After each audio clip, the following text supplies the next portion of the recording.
भक्तगणों, आज आपको शिवपुराण में शिवपुराण विद्येश्वर संहिता में सदाचार, शौचाचार, स्नान, भस्म धारण, संध्या वंदन, पर्वण जप, गायत्री जप, दान, न्यायतः धनोपार्जन तथा अग्निहोत्र आदि की विधि एवं महिमा का वर्णन करूँगा।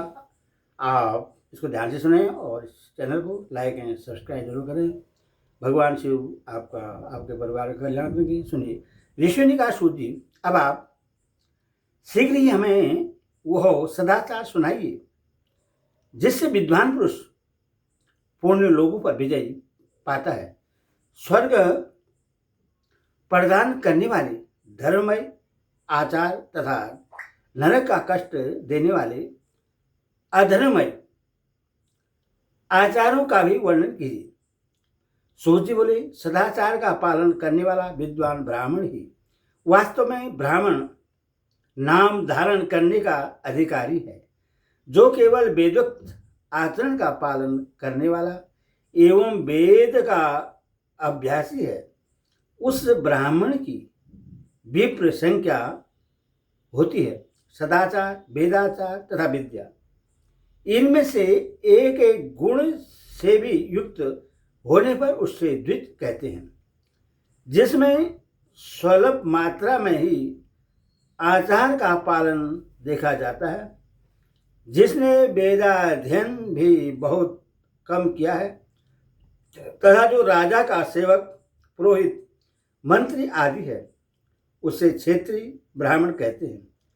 जो ब्राह्मण कृषि तथा वाणिज्य कर्म करने वाला है और कुछ कुछ ब्राह्मणोचित आचार का भी पालन करता है, वह वैश्य ब्राह्मण है।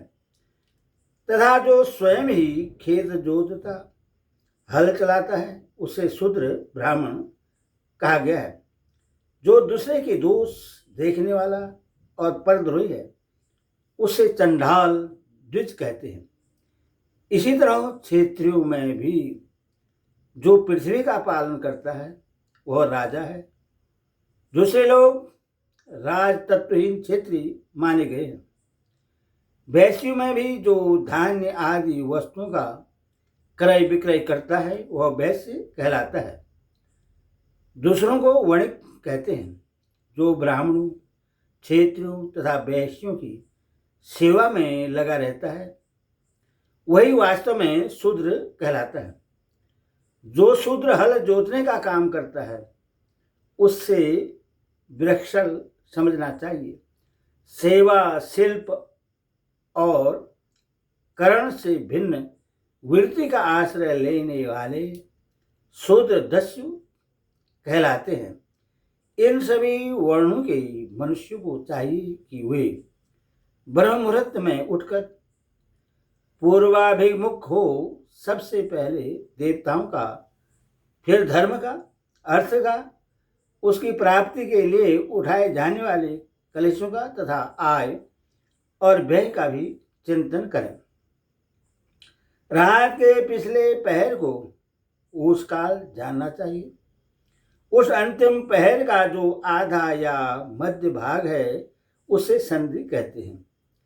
उस संधि काल में उठकर जिस को मलमूत्र आदि का त्याग करना चाहिए। घर से दूर जाकर बाहर से अपने शरीर को ढके रखकर दिन में उत्तराभिमुख बैठकर मलमूत्र का त्याग करें। यदि उत्तराभिमुख बैठने में कोई रुकावट हो तो दूसरी दिशा की ओर मुख करके बैठे। जल, अग्नि, ब्राह्मण आदि तथा देवताओं का सामना बचाकर बैठे।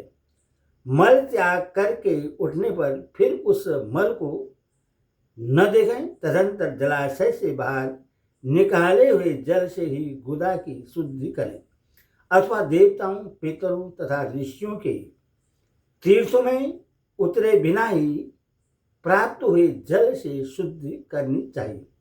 गुदा में साथ 5 या 3 बार मिट्टी लगाकर उससे धोकर शुद्ध करें।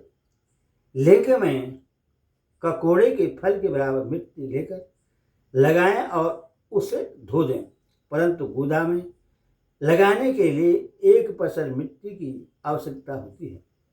लिंग और गुदा की शुद्धि के पश्चात उठकर अन्यंत्र जाएं और हाथ पैरों की शुद्धि करके 8 बार कुल्ला करें। जिस किसी वृक्ष के पत्ते से अथवा उसके पतले काष्ठ से जल के बाहर दतुन करना चाहिए, उस समय तर्जनी अंगुली का उपयोग न करें। यह दंत शुद्धि का विधान बतलाया गया है। तदनंतर जल संबंधी देवताओं को नमस्कार करके मंत्र पाठ करते हुए जलाशय में स्नान करें। यदि कंठ तक या कमर तक पानी में खड़े होने की शक्ति न हो तो घुटने तक जल में खड़ा हो अपने ऊपर जल छिड़ककर मंत्रोच्चारण पूर्वक स्नान कार्य संपन्न करें। विद्वान पुरुष को चाहिए कि वहाँ तीर्थ जल से देवता आदि का स्नानांग तर्पण भी करें। इसके बाद धोत वस्त्र लेकर 5 कच्छ करके उसे धारण करें। साथ ही कोई उत्तरे भी धारण कर लें, क्योंकि संध्या वंदन आदि सभी कर्मों में उसकी आवश्यकता होती है। नदी आदि तीर्थों में स्नान करने पर स्नान संबंधी उतारे हुए वस्त्र को वहां न धोएं। स्नान के पश्चात विद्वान पुरुष भीगे हुए उस वस्त्र को बावड़ी में, कुएं के पास अथवा घर आदि में ले जाए और वहां पत्थर पर, लकड़ी आदि पर, जल में या स्थल में अच्छी तरह धोकर उस वस्त्र को निचोड़े। जो वस्त्र को निचोड़ने से जो जल गिरता है वह एक श्रेणी के पितरों की तृप्ति के लिए होता है। इसके बाद जवाहरी उपनिषद में बताए गए अग्निरीति मंत्र से भस्म लेकर उसके द्वारा त्रिपुंड लगाए। इस विधि का पालन न किया जाए, इसके पूर्व ही यदि जल में भस्म गिर जाए तो गिराने वाला नरक में जाता है। आपो ही सष्टाह इत्यादि मंत्र से पाप शांति के लिए सिर पर जल छिड़के तथा यस्य यक्षाय इस मंत्र को पढ़कर पैर पर जल छिड़के। इसे चंद्र प्रोक्षण कहते हैं। आपो ही स्टाह इत्यादि मंत्र में 3 रचनाएं हैं और प्रत्येक रचना में गायत्री छंद के 3-3 चरण हैं। इनमें से प्रथम ऋचा के 3 चरणों का पाठ करते हुए कर्मशः पैर, मस्तक और हृदय में जल छिड़के। दूसरी ऋचा के 3 चरणों को पढ़कर कर्मशः मस्तक, हृदय और पैर में जल छिड़के तथा तीसरे ऋचा के 3 चरणों का पाठ करते हुए कर्मशः हृदय, पैर और मस्तक का जल से प्रोक्षण करें। इससे विद्वान पुरुष मंत्र स्नान मानते हैं। किसी अपवित्र वस्तु से किंचित स्पर्श हो जाने पर, अपना स्वास्थ्य ठीक न रहने पर, राजा और राष्ट्र पर भय उपस्थित होने पर तथा यात्रा काल में जल की उपलब्धि न होने की व्यवस्था आ जाने पर मंत्र स्नान करना चाहिए। प्रातःकाल सूर्यस्य या मनुष्य इत्यादि सूर्यानुभाग से तथा सायंकाल अग्निश्च माँ मनुष्य इत्यादि अग्नि संबंधी अनुभाग से जल का आचमन करके पुनः जल से अपने अंगों का प्रोक्षण करें। मध्याह्न काल में भी आपः पुनन्तु इस मंत्र से आचमन करके पुरस्त प्रोषण या मार्जन करना चाहिए। प्रातःकाल की संध्या उपासना में गायत्री मंत्र का जप करके 3 बार ऊपर की ओर सूर्य देव को अर्घ्य देने चाहिए। ब्राह्मणों, मध्याकाल में गायत्री मंत्र के उच्चारण पूर्वक सूर्य को एक ही अर्घ्य देना चाहिए। फिर सायंकाल आने पर पश्चिम की ओर मुख करके बैठ जाएं और पृथ्वी पर ही सूर्य के लिए अर्घ्य दें, ऊपर की ओर नहीं। प्रातःकाल और मध्याकाल के समय अंजलि में